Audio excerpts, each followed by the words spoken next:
Do you think the government has waited too long to do anything about the fuel crisis? We're talking about the army coming in on Monday, but this has been going on since last Friday, hasn't it? Well, I think that's exactly the point, really. I think we've all been waiting, hoping that the government have got a plan, when the truth is all the evidence says they haven't got a plan. They're going from one crisis to another. You know, whether it's the shelves in the supermarkets being empty, the forecourts being dry. We have Christmas coming towards us, where essential goods might not even be able to get off the docks and around the country. And what we're saying is that the government have had long enough now. You know, if we continue on the current pace, Parliament doesn't reconvene until the 18th of October, and we think that's far too late to get the new visa system in place and for us to be able to hold the government to account on the matter. Well, to be fair, the government have said that there are going to be 300 visas issued immediately rather than the 5,000, which we have to wait, as you say, a few more weeks. So they are responding to that particular point.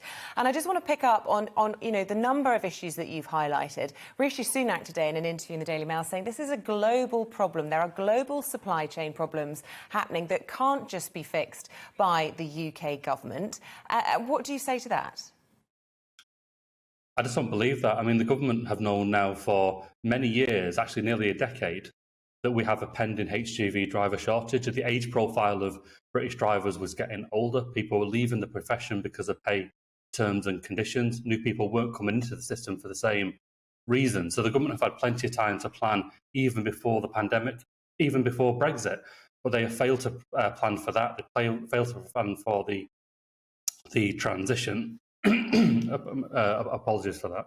They failed to plan for that transition, and what we're seeing now is the real cost of that, and the government have had long enough to put it right. So I don't believe any warm words from the government. I don't believe any warm words from the Chancellor. What we need to see is real action, and I'm afraid the 300 visas is a drop in the ocean when the industry are telling us that just for the food supply at Christmas, they need 15,000.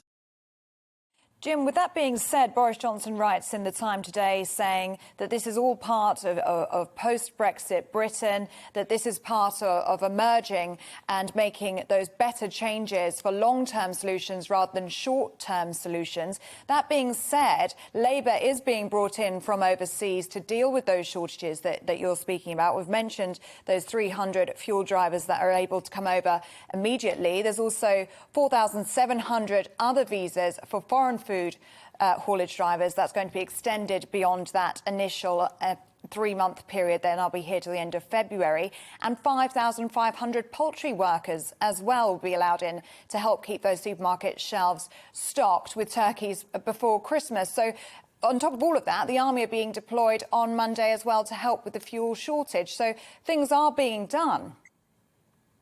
It's just not enough. The scale of the problem that we face needs scaled action, and we haven't seen that from the government. We've seen very small interventions that, by the way, are often delayed. They are late in coming to the table. And so what we want to see is a thorough plan, one that deals with the short-term issue we've got for Christmas, and that's a significant scale of 15,000 drivers, according to the industry, not us. We then want to see a reset on the industry. Absolutely correct that pay is increasing, because it should do. But we also need to address terms and conditions. We need to address the cost of licensing, the cost of retesting. We need to address the instructor shortage, the examiner shortage that we have, and make sure that we have an end-to-end review. The government haven't done that.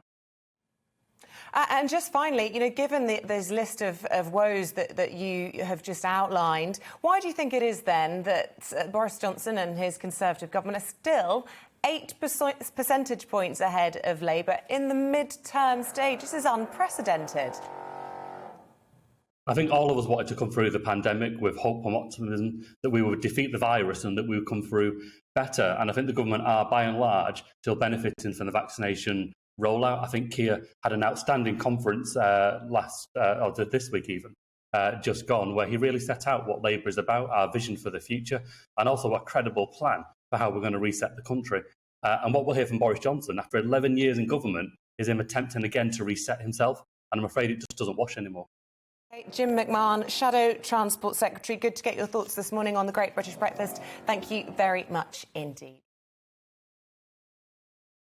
Welcome to the GB News YouTube channel. You can watch us live 24 hours a day, catch up on your favourite shows and join in the conversation in the comments below. Don't forget to subscribe and you'll never miss any of our exclusive content.